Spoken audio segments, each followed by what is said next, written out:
Well, the Super Bowl is in the rearview mirror, which means it's time for spring training, and I'm John Blake. And I'm Evan Grant in Surprise, Arizona, where the Rangers held their first workout with pitchers and catchers on Tuesday. Skip Schumacher's first real day on the job with his team. And welcome in to the Rangers SportsDay Rangers podcast. So, Evan, spring training, I'm sure you would have liked to have stayed home through Valentine's Day. It would have been a big milestone, but it has to start early this year because we've got the World Baseball Classic comes up, which game's starting in early March, and the season opens on the 26th for the Rangers in Philadelphia, so it's an early spring start. Yeah, I think this is the earliest opening date in Rangers history, if I'm not mistaken, John. But be that as it may, we're here, and we'll be here for spring training. Myself and Sean McFarland will have the Rangers covered. Our columnists will come out to fire up some hot sports opinions. And this week on the podcast, we're going to be joined by former Rangers General Manager Doug Melvin, who was with the club for nearly a decade, from 1994 through 2001. We'll talk to him about the decisions the GM makes in spring training, the 30th anniversary of the Rangers' first division title, and we'll swap a few stories because Doug loves to swap stories. Yes, log stories, and he enjoys that. And on the archives this week, we're going to start a little spring training memories, and where better to start than Pompano Beach, Florida, where the Rangers trained, the franchise trained there from 1961 through 1986. And while spring training complexes back in the 70s and 80s weren't real Taj Mahals anywhere, Pompano Beach was a step below everything else. So Evan, what is, speaking of spring training, what have been the first few days in Surprise like for you and the team? Well, I think it's been what the Rangers expected. You know, there's been positive energy here. Not that there wasn't positive energy at the beginning of last spring. I think it's always going to be positive energy at the start of spring. If it's not, you've got a real issue. Well, I was real interested in the first workout just to kind of follow Skip Schumacher around. And quite frankly, John, I lost him a couple of times because he takes a very unimposing stance, particularly when it comes to watching pitchers throw their bullpens. He was out in the outfield yesterday shagging during catcher's BP. He crouched down, right against the screen to watch the pitchers. For me, the most significant thing that happened is, look, this is his first day on the job, and you know as well as I, right? Pitchers and catchers report 5 days later, full team reports. Usually the manager addresses the pitchers and catchers. 5 days later, he pretty much goes over the same thing again for the whole team. Skip didn't do that. When it came time to address the pitchers and catchers, Jordan Teese, the new pitching coach, ran the whole meeting. Skip didn't say a word. And when I asked him about that afterwards, he said, listen, I want my coaches to coach. I want their voices to be heard. And what better way for that to happen than for them to take a really strong presence on the first workout? So I was impressed by that thought process there, and that he is really trying to empower these coaches. And I think it's also, noteworthy that the Rangers are going to have one of the youngest coaching staffs in terms of calendar years in the big leagues this year.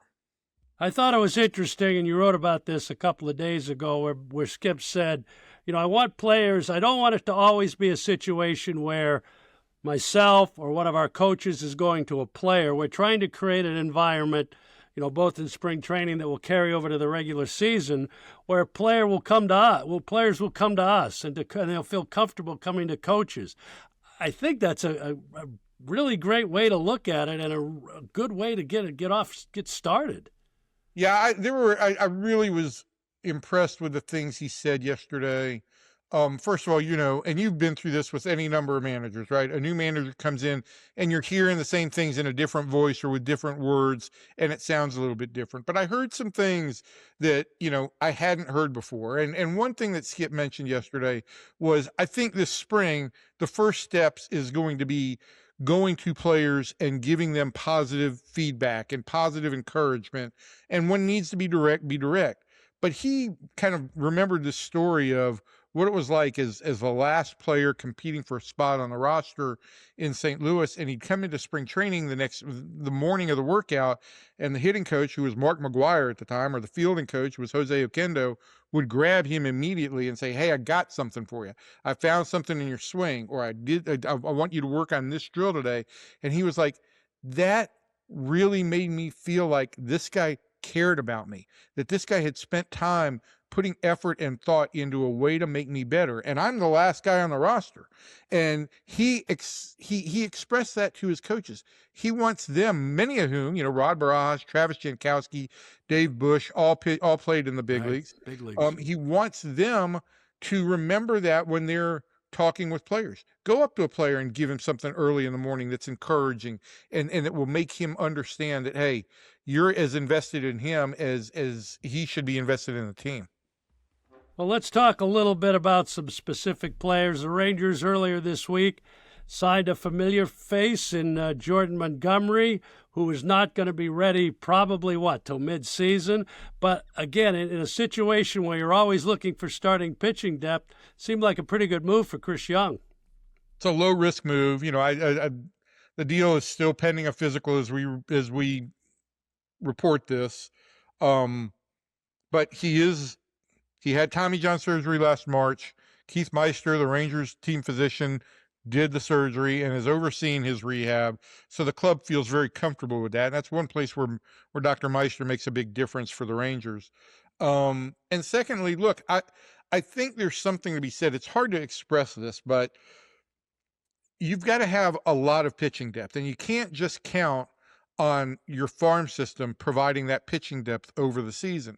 And so I think it almost behooves every team to sign a guy that you won't have to put on the opening day roster, whether he's recovering from an injury or he's a straight minor league signing, whatever, that he will be there at some point in time and still in reserve to help your team. And that's, I think, the way the Rangers look at Jordan Montgomery. And the way I wrote the story when the deal was done was, look, they went out and got him for the second half in 2023, and effectively that's what they're doing all over again, getting him for the second half. So for $1.2 million in guaranteed money, I think it's a real smart move on the Rangers' part. I also don't think that this prohibits them from making some other moves if there's the opportunity to before spring training concludes. But yeah, there's a little bit of risk involved with that he won't pitch, but for $1.2 million, it's very much worth it. So the Rangers, I guess, have not counting Montgomery, have 37 pitchers in big league camp, and that includes Cody Bradford, I think, too. And now today they've gone off the mound. They've all thrown bullpens here early on. What's your impression? Who are your sleepers? What are you thinking here early on? And I know it's very early on in camp, but now you've seen all these guys throw at least once off a mound. What are your early impressions? Well, I look at the idea that there are two things, right? One is you just want to make sure that your big dogs are healthy, that Jacob deGrom and Nathan Eovaldi get through spring healthy. Eovaldi threw on the first day, had no issues, seems to be absolutely fine. The other thing that I look for is pitchers who can make an impression, right? Who may not have had much role the previous year, but have a chance to really take steps this season. And I wrote a column at the beginning of the week on my 5 guys who I thought could make the most impression. 2 of them are fairly obvious because Kumar Rocker and Jacob Latz both have an opportunity to win spots in the rotation. Jacob would potentially pitch as a high leverage guy in the bullpen if Kumar wins that roster spot. The other is the Rule 5 pick, Carter Baumler. That's a guy, obviously, who the Rangers would like to keep, but he's got to pitch well enough in spring training to keep him. And you know the deal with Rule 5 picks. If you don't keep them on your roster, you've got to offer them back to the other club. So if you expect to contend, it's hard to keep a Rule 5 guy unless he can really contribute. 100%. But there were 2 guys that I thought would be very interesting, and the Rangers lack a high velocity guy at the back of the bullpen, and there are 2 guys in camp who could provide that. Mark Church is going to be, who has a little dab of major league experience, is going to be behind a little bit because he's still dealing with a slow buildup from the the lat muscle issue that he had for much of last year. But what was interesting was on the first day of workouts on Tuesday, Gavin Collier, a reliever also from Atlanta, like Mark Church, was in one of the first groups to throw. And when we talked to Skip Schumacher before the day, when we asked him, who are you excited to see? He ruled off some names. The first name he ruled off was Gavin Collier. Wow. And then this morning, or this is where we're recording this on Wednesday, when we talked to Skip about the first day of workouts, I said, did Collier open eyes? And he said, yeah, they were opened. And he went on to really, really extol what the guy has. He was also a realist enough to know that, look, when there's nobody standing in the box and there's no swings and there's no crowd, it's one thing. It's all about stuff. It's all about arm angle and things that you see that can be deceptive. But he also understands that with Collier, and this applied to Mark Church as well, the walk rates last year were not acceptable in the big leagues. So if Collier can dial up his 95 to 99 mile an hour fastball, and he was 96 in the pen on the first day of camp, if he can dial that up all spring and attack the strike zone, there's real opportunity for him to make an impact on the opening day roster and maybe even in a higher leverage role as the season goes on. And that's going to be important. Obviously, a non-roster guy like Collier is, it's a little tougher roster maneuvering, but if a guy and the Rangers have had guys like that come through before. You mentioned Church. You remember Church opened eyes last spring, and everything, then got hurt and never really panned out. The other guy that opened eyes last spring was Patrick Murphy, who's back in camp again after a sojourn to Korea and Japan. So, with all the games and all the innings available, and that's obviously the tough thing. You've got to balance that on trying to get innings for all these guys. And the Rangers do have openings, like we said. There is some flexibility for new guys to come through for the bullpen. There are a number of jobs open, a number of spots open in the bullpen, and a number of roles still to be decided. And so I think it will be a competitive look in the bullpen. The Rangers signed Alexis Diaz, the brother of Edwin Diaz, and Alexis has lots of closing experience. I think he had three seasons with 25 saves or more. His velocity had been down the last 2 years, and his mechanics had been off. But even though they signed him to a major league contract, he's got options remaining. So it's not like he's got a guaranteed spot. My point in all of this is there really aren't a whole lot of guaranteed spots in that bullpen. There is opportunity for guys to step forward. And I think I've mentioned this on the podcast to you before, John, but last year, one of the reasons that bullpen ended up overachieving was that a guy who nobody really expected, Cole Winn, took a step in the minor leagues that allowed him an opportunity in the big leagues, and he really seized it. And the Rangers need somebody else like that who is not going to be on the big league roster or not on the big league horizon at this very moment to be in a position to impact the team for the significant portion of the season.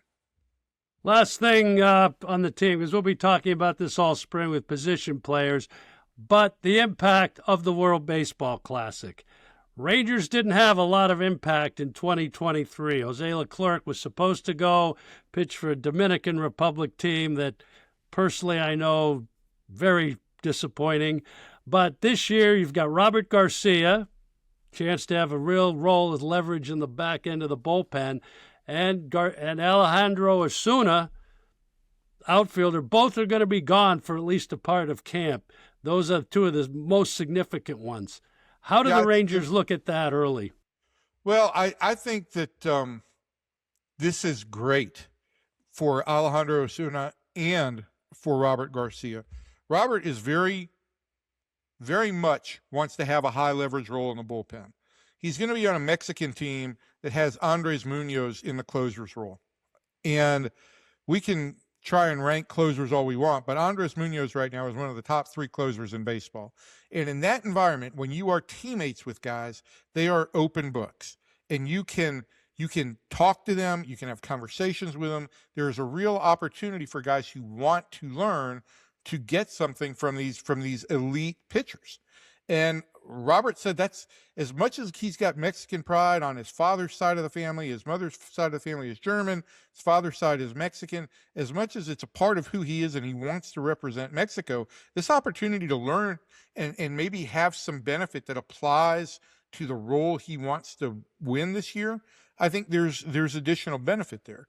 The same thing kind of applies for Alejandro Osuna, who is going to play in the outfield situation or figure in the outfield situation for Mexico, which has Randy Arozarena on that team. And, again, it's another opportunity to really talk to some guys. There's young vets like Alec Tomas is on that team. Alec Thomas, I'm sorry. And you've got Arozarena. And so there's an opportunity for Osuna to represent his country, which he feels very strongly about. And he mentioned having been in the stands in 2017 when his brother Roberto pitched for Mexico. And the opportunity to say, I'm on a level with these elite players that represent my home country.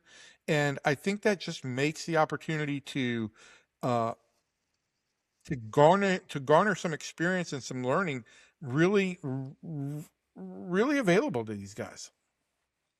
So again, we'll be talking about how the spring training season is playing out here for the next few weeks. But let's move on now to our guest today. It's Doug Melvin, former general manager of the Rangers from 1994 to 2001, over a period in which Texas went to the playoffs for the first 3 times in franchise history. And we'll talk to Doug next.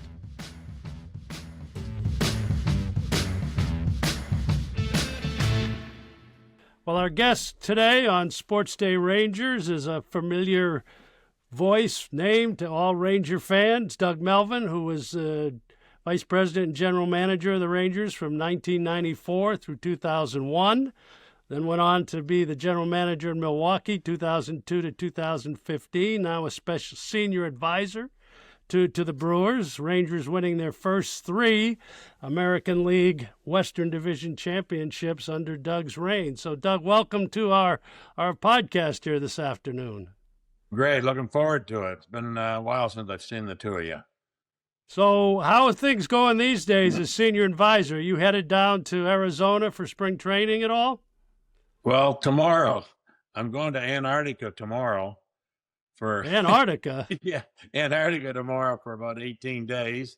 And then I get back, and one day later when I get back, I go to Arizona for the last 2 weeks of spring training. So you're not doing any scouting in Antarctica, right? This is a total vacation? Just a bucket list, another thing to knock off the bucket list and that. But I don't do a lot. I go in there. The Brewers are nice enough to ask me to come to spring training, and I got to go up in May to do a function with CC Sabathia and a few things during the course of the year, but I don't get that involved with the baseball ops. They are all doing a great job there. And you're the senior advisor to the junior senior advisor, Thad Levine, now, right? Well, yeah, I meant to give Thad a call. I haven't talked to him. Gord Ash, my assistant that I had for years, said he was in the Dominican Republic recently. But yeah, I need to give a call to Thad. And they got Matt Klentek, was a former GM that was there, and he's working also in the Brewers system. But they're both younger than I am. They can keep working. The senior advisor gig's not too bad. You get to do podcasts like me. So. Yeah, that's right. Yeah. So I'm enjoying it. I still a baseball fanatic. I watch all the games, follow all the business, the craziness of the baseball world now, and how things have changed since 1994 to 2026. That's a long time ago, and it's gone by real fast, but things have changed, but I still follow the game and follow the Rangers too. Doug, I think you can offer us a really distinct perspective, because I think fans often get the impression that you go to spring training as a GM and you're looking for this guy or that guy or this position battle or that position battle. And the longer I've covered this game, the longer it seems like that's not what a GM is really looking for. They're not looking at position battles. What is a GM looking at in spring training? Well, you study your roster, put it together all in the off season. And I always tell people that and the writers would come in and who's going to win this battle, what's the team looking like, and all that. But I always used to say there's going to be a couple players that's not even on the team right now that's going to help you win during the season. And Milwaukee was Niger Morgan was one. We traded for Niger Morgan with 3 days left in spring training, and he helped us. He came over from Washington. It was a minor deal, and he ended up being Tony Plush and helping us go on and win a division, go to the playoffs. It was a big plus for us. But I also remember back in Texas when Dean Palmer got hurt on the last exhibition game. I think he got it when he pulled the biceps tendon. And opening day, Craig Worthington made the ball club. I think he had a game-winning homer off Roger Clemens, or maybe it wasn't Clemens, but I think we won that ball game. And for example, those are the kind of things that can happen. So while we talk about all the players on the roster, I always felt as a general manager, I wanted to know what the extended roster was going to look like. You pretty well know the 20 players. I'm sure Chris Young knows the 20 players on the team right now, maybe 23. I want to know from player 20 to player 40 that's going to help us over the course of the year. Now, today's game, it's to player 65, because the teams use a lot more players over the course of the year with roster changes and that. But that's what I always looked at, was that extended roster is the most important thing to give you depth, because that's where the season becomes heated up in the months of August and September. So I want to talk a little bit about the first couple of years you're in Texas, and the first 6 months were obviously you were drinking from a fire hose, but you came in October '94, and they had already put in a new set of kind of regulations for that offseason. You quickly traded Jose Canseco for Otis Nixon and Louis Ortiz, and then your first move. And then you traded for John Burkett, who ultimately we had to non-tender when the season started. But after that, the first thing in January you had to deal with was putting together a team of so-called replacement players during that strike. What was that like for a new GM for the ball club to have to quickly pivot to work, to do something that obviously had never been done before? Yeah, well, it was my first time as a general manager, so I was really looking forward to the roster and getting to know the players, the coaching staff. And now I think the hardest part of doing that was for the manager and coaches, Johnny Oates, Dick Bosman. They were all Larry Hardy. They were all former players. And it had to be very difficult for them to go out there with replacement players and then go back once things were settled and deal with the players that they were going to have and build a trust with them too. So I felt bad for them as much as anything and that. But, putting together a replacement team was, you just ask your scouts. And Omar Minaya was one of the big dogs for me at that time. And I remember Omar would be calling with sort of our hotline. We're just looking for anybody. And I'd say, Omar, did you find anybody today? He goes, yeah, I got a left fielder for us. And I forget the guy's name. He said, I got a left fielder for us. And I said, well, where'd you find him? He said, he's a bellhop at the Grand Hyatt Hotel in New York. And I said, well, does he play baseball? He said, yeah, I did 2 or 3 years ago. So Omar he was the best networker, great connections to people. And that helped us put that team together and that. And I thought we had a pretty good replacement team, but it was difficult in your first year. And that year, there was a lot of Gord Ash was first-time GM, Walt Jocketty was first time, I think Ed Lentz was first time, and myself. We all got hired, so it was tough for us. But I felt bad for the manager and coaches who had played and were union members as players, and now they step into an uncomfortable situation. Evan, we had a great team. We had the batting champions from like 5 different countries, like Italy and Mexico, and we touted it. We had all these batting champions, and we had the best record in the Grapefruit League. The problem is, as Doug can attest, the pitchers were pretty much gassed by the end of the spring training season. I don't know how we would have fielded a team much into the regular season. They did get to play one game in Arlington, didn't they? Yeah, Yeah. our exhibition game against the Cubs. Got to play 2 games. Yep. Yeah, we were in Miami. I was with the Marlins. I was covering the Marlins then, and we were in Miami. We were supposed to open the season on Sunday night, and they called the team off the field. The replacement players were practicing on the field, called them off the field while they were in the middle of their workout. And what's notable about this is maybe the best of the replacement players that ended up being in the big leagues, Kevin Millar, was on that roster. So he ended up having a long big league career, and now he's Mr. Baseball on the MLB Network. And the Rangers ended up with a replacement player. Who did Ron Mayhay pitch for during replacement ball? Do you know? Boston. Boston, Yeah. and he had a 10-year career in the big leagues. But the unfortunate part is both those guys, were considered scabs and never got the MLB pension because of it.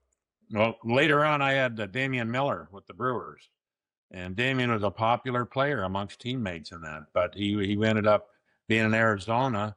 I think they won the World Series when Damian Miller was catcher, and we signed him as a free agent. He was from La Crosse, Wisconsin. At the end of his career, he played the last 2 years with us. Very popular. Craig Counsell, who's a big Union guy, and Damian were very close friends. But I remember at Scarborough Green in Texas, and I brought him up to pinch run in September. He could really run. And I had a couple of players come to me and mention that, did I know that he was a replacement player? And I did not know that. And I just said, no, I did not know, but I think he's got a chance to help us in a small way to continue winning ball games in September and that. And the other thing I felt like those kind of players, I think the replacement team, and I could be wrong, it's only my opinion, might have helped the players that part of the union, because I think the owners recognized we can't play with replacement players. And so I think that in a roundabout way, I think those replacement players helped get the deal done between the union and the ownership in that. And I think and that's why I said about Scarborough Green, I wouldn't be too hard on him, because, he was just trying to earn a living himself. But I do understand a little bit from the players' side, but I don't think Millar was an impact player. Damian Miller was impact, but I don't think it impacted what they got back from in their negotiations. And if you look at today's salary, obviously it didn't have any impact on their salaries now. John just wants to jump in and say that Scarborough Green still holds a Ranger record. 6 stolen bases in 1 game. He still has that record. Did he It was steal the last day of the 73rd season, home? right, in Seattle? Yep, last day of the season in Seattle. So let me just, I'll let Evan go, but let's just look ahead. Let's get a little better news in 95. We come back to spring training, and you had started to put together, and this is the 30th anniversary in 2026 of that 96 team, but you had signed Mark McLemore. In spring training, you signed Mickey Tettleton, you signed Jeff Russell, you also added Bob Tewksbury, but you were starting, and you pretty much redid the pitching staff from that 94 club that you had started to sow the seeds for that 96 team, right? And started to put that nucleus together. Right. And Bob Tewksbury and some of the guys, Tewksbury, there's somebody else. They were driving to Miami. What's the place south of Miami where they were at? Homestead? Homestead. Yeah, they were all in their cars driving, and I got a hold of a couple of them in their cars. And before they got to Homestead, they were able to come over to Port Charlotte and train with us. But they never even made Homestead, and they did it on a cheaper contract. It was, I think, at the time might have been $500,000, $700,000, but they didn't want to be left out in that. So they were good about it, and they came, and they all went on and had, extended careers beyond that. So how did I get John Burkett back? Did I get John back in the trade then? No. Did he sign back? Yes, we got Burkett back in 96, but we had to non-tender him to keep Kenny Rogers in 95 because of the rule changes. Right. Tommy Tanzer. And then the Marlins signed John Burkett and then traded John Burkett to the Rangers for Rick Helling. And Boston. And then you traded to get Helling back the next year. What a circle of life that was. Yeah. Well, they both helped us, Helling but I remember after Burkett was traded and they were looking at our prospects. Helling had just thrown a no-hitter at Oklahoma City, or I think that's where it was. He threw a no-hitter in the minor leagues, and So the Marlins saw that and they grabbed him, and I think Ed Vosberg. Oh, I traded Ed Vosberg to get Helling back. That's what it was, right? Yeah. So that was a good deal. Vosberg helped as a left-hander, but Helling came back and became a very good pitcher. And I signed Rick in Milwaukee too earlier on. So, And that was a good deal. But I just want to ask before we let you go, Doug. I want to that's all ask. right. To me, you made the most effective trade in Rangers history. And I don't know that people know all the circumstances that were going into it at that point in time. But you did a great job in '98 at the trade deadline when you locked yourselves in a hotel room. But come 2000, and this team's not performing, and you got a real issue on the roster with Esteban Loaiza.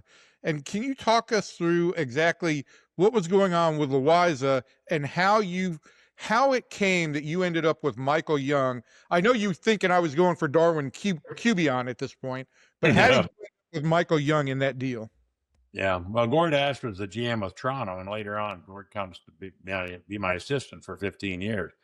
But no, it's a good scouting story too. Rudy Terrasas, we sent Rudy out to see the Blue Jays AA club. I think it was in Knoxville at the time.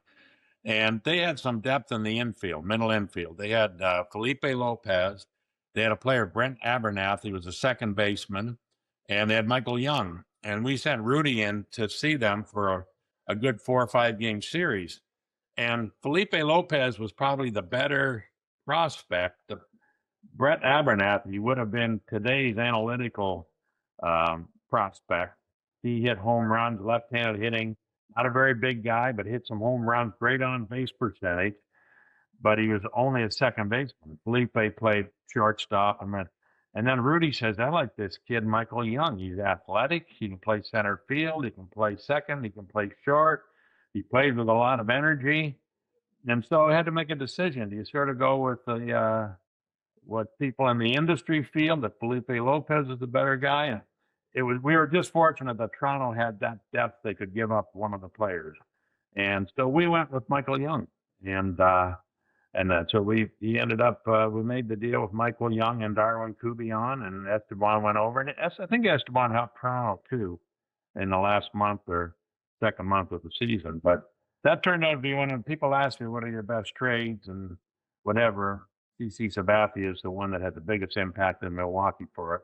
Michael Young has got to be right there in the top 2, 3, 4 trades. And not only because he turned out to be a good player, but he's a great person too. And I wish I would have got to know him better, because later on I lost my job, and then we called Michael up, I think, for the last 2 games or something of the season in Seattle. It might have We been were in Oakland. Yeah, in Oakland. Yeah, he was up for the last might week. Might have been the year I got let go, I think. So I didn't get to meet him and have a relationship that I would have liked to have had with him, and that. But I got him. He signed a baseball for me later on when we played the Rangers. I had him sign a baseball. I'm not a huge collector of things, but you make a trade that makes you feel good. I needed him the ball, and I was so happy with the career he had. It was 2,000 and maybe 380 hits later, and that. So I got to tell you a little story. You got a minute? Yeah, sure. Go ahead. So I got to tell you. So remember the deal we made with Cordero, and we put Nelson Cruz in the trade. So I get a little bit crucified on that one at times in that trade. And we put Nelson Cruz in, and they later on, people said, how'd you give up Nelson Cruz? Well, we had Ryan Braun in left field, and we had Corey Hart in right field. And at the time, we didn't have the DH. And Nelson was probably a good right fielder. We looked at him, we said, well, he's a little bit older. He's 25 or 26. And so we said, well, we could probably live without him because we're covered in the outfield. We had depth there. Corey Hart was younger. Braun was younger than Nelson, and Nelson hadn't played in the big leagues yet. So Nelson went on to have the career he did. And then later on, we're playing. Nelson was, I'm trying to think what team he was with. But they came into Milwaukee, and I'm standing there, and he taps me on the shoulder, and I turn around, and he said, "Oh, it's been a long time since I've seen you." I said, "Yeah, only 450 homers later." and that's he had hit 450 homers from the last time I saw him in that. But yeah, that's one I look back on and say, because, you know, if you're going to be talking about your good deals, you got to be talking about a deal you have a little regret. But Cordero helped us for the 2 years, but we lost him in free agency. Kevin Mensch came over and was good for a short time and that. But if we would have, I don't think we had the DH yet at that time.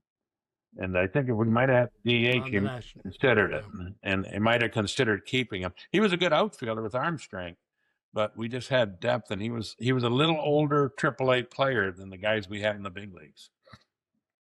And look, what doesn't get said often enough about this whole deal is that, look, the Rangers at one point in time kind of gave up on Nelson Cruz as well. They DFA'd him, ran him through waivers. He went unclaimed, went back, was outrighted to the minor leagues.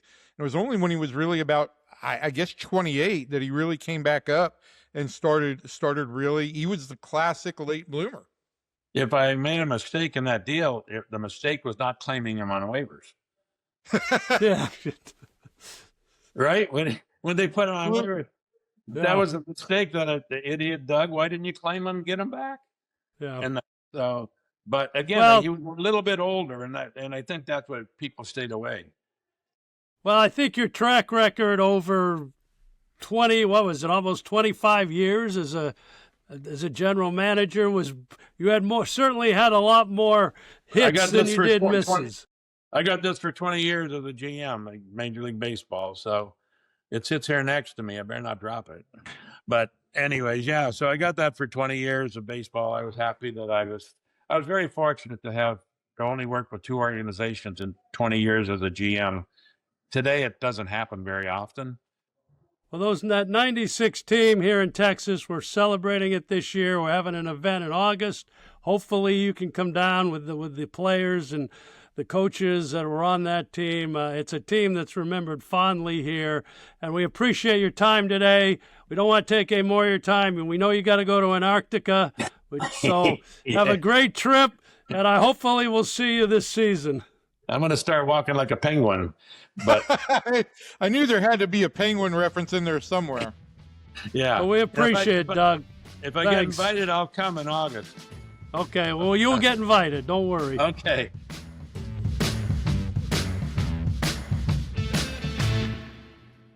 Well, on the archives in Arlington here in February and this spring, we're going to look back at the Rangers' spring training homes. And obviously you start at the beginning, and that was beautiful Municipal Stadium in Pompano Beach, Florida. Evan, it's an area you're very familiar with. You worked in that area. Did you spend much time at beautiful Municipal Stadium? So, you know, I as a kid, I lived for 5 years in South Florida in the late 70s. And in Fort Lauderdale, Pompano Beach is Broward County, and as was Fort Lauderdale. And so my dad would occasionally take me to a spring training game at one of the local stadiums. And there were a lot of stadiums in South Florida at that point in time. But my little league team went one year to go watch a minor league game, a Class A team in the Florida State League that was playing there. This was 78 or 79, I guess. And the stands in the stadium, which basically were wooden bleachers, were falling apart at that point in time. And so the idea that the Rangers still trained there for another 8 years after that just always blows my mind. And to hear you guys talk about what it was like there on the field is one thing. The other thing is that it was a different era in terms of socializing and all of that after games. But John, what stood out about the functionality of Pompano Beach and what took place there? Not much. Pompano Beach was a high school stadium. We didn't even really announce a capacity for the place. My guess is it would be under 1,000. We never came close to selling it out. Except when we played the Yankees, who were basically 10 minutes away at Fort Lauderdale Stadium, which we thought was like a palace compared to Municipal Stadium. And stadium, again, a very loose phrase there. There were 2 fields. Again, taking people back to what spring training was then and now it's not even close. But we practiced in the main stadium. We had one other field that I would call like a military battleground. It had like this grass that was 10 feet high, basically. The high school team in Pompano Beach took batting practice there. We were the second tenant in that field, if you believe it or not. Pompano Beach Tornadoes, I might add. The Pompano Beach Tornadoes. So we had the two fields. The wind blew straight in. If you remember, there was an airport on the center field fence, small private airport where the Goodyear blimp parked, so we could see the Goodyear blimp. There was no tarp in this stadium, so there was one day it rained for 5 minutes, and we had to postpone the game because the field, it was like a downpour for 5 minutes. And all the grounds crew could do is bail out the field, and they couldn't get it done, so we had to cancel the game. 40 years ago was Bobby Valentine's first spring training as Rangers manager in Pompano Beach. And Bobby thought he was going to make this work. We did 2-a-day workouts so he could utilize more of the field. He personally built a batting cage, outdoor batting cage, hung up the netting and everything. The next day he came back, and someone had come in overnight and stolen all the netting. So Bobby was not happy. The dressing rooms were like a high school locker room. The weight room was down the left field line, if you want to call it a weight room. And Charlie Huff, after he would be down there working out during a game, he would wheel the bike out so you could see him down the left field line. And Charlie had a heater in his mouth, and he's doing the bike exercise. Everybody could watch him during the game. The press box was a high school press box with with plexiglass over the windows, except in the radio booth. So the only people that sat up there were me and the PA announcer. The writers sat down the right field line on a picnic table. So 1986 was the last year. As I said, we did 2-a-day workouts. We had a total of 54 players in camp that year, Evan. And the other thing you got to remember is our minor league complex, if you want to call it that, was in Plant City, Florida. 3.5 hours from Pompano Beach. There were no minor league jicks. If there were you'd make your cuts, you'd put guys in a taxi and take them 3.5 hours north, and you never would see them again. Because our so-called minor league complex. The game started on March 8th of that year. I mean, spring training ran later because opening day was later.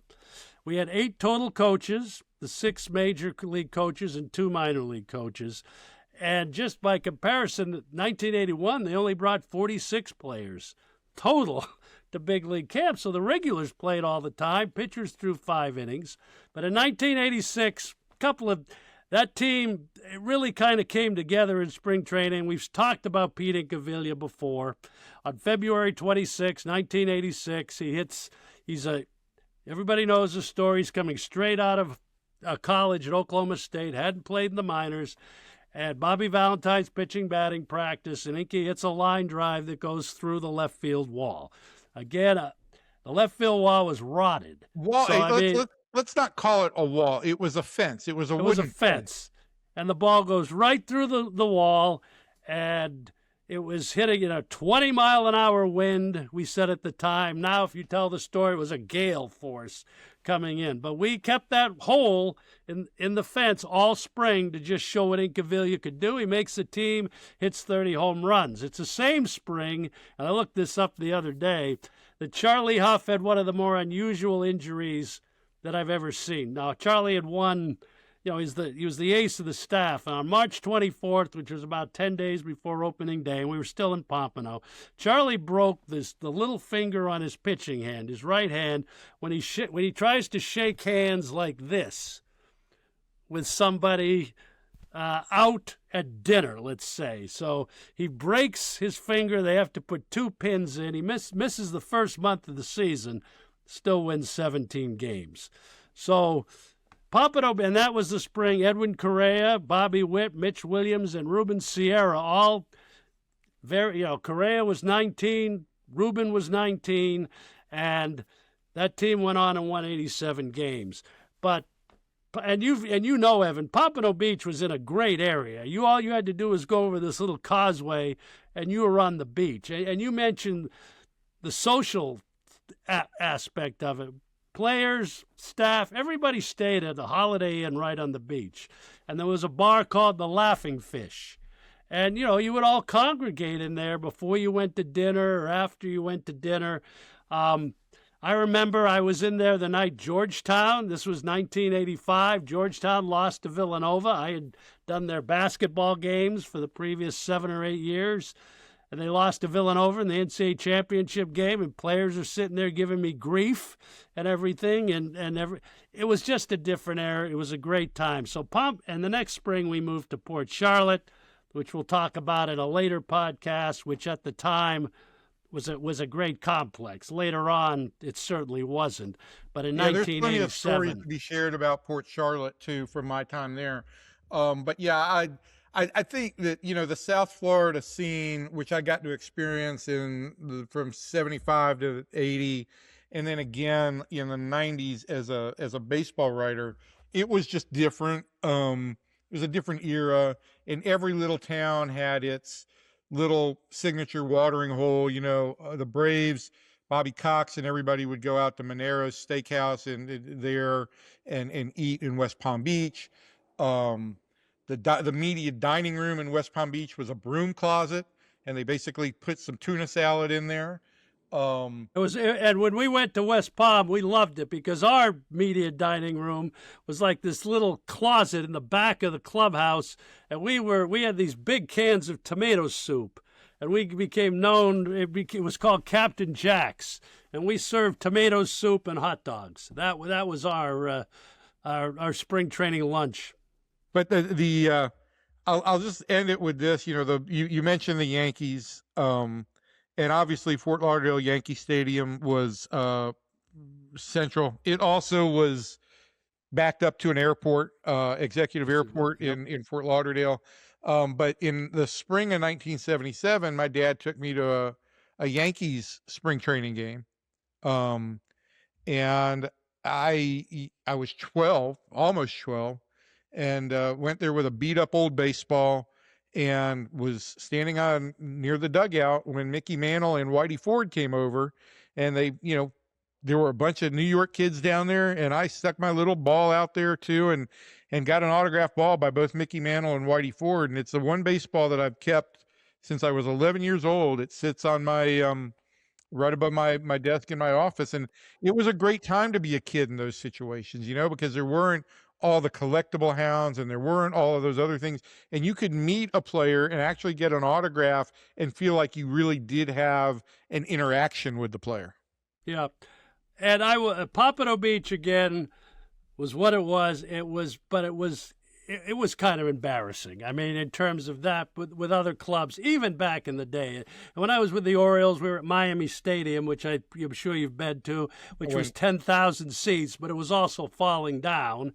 But, you always did feel like you were at a high school stadium when you were training in Pompano Beach. But for that 86 club, it didn't matter. We won 87 games in that facility. So, anyway, that's this week's SportsDay Rangers podcast. We'll be back next week with more. Not sure. We haven't had our big meeting on who we're going to have as our guest next week, John, but we'll come up with somebody. We'll have lots of questions for them. Maybe we'll get one of the many former Rangers involved in the World Baseball Classic management of teams. But until then, you know where you can follow us on socials. I'm at Evan_P_Grant. And John, where are you? I'm at Ranger Blake, and follow Evan and Sean and the columnists from the morning news. Their coverage out in spring training here over the next few weeks. They do a great job, and we'll talk to you soon.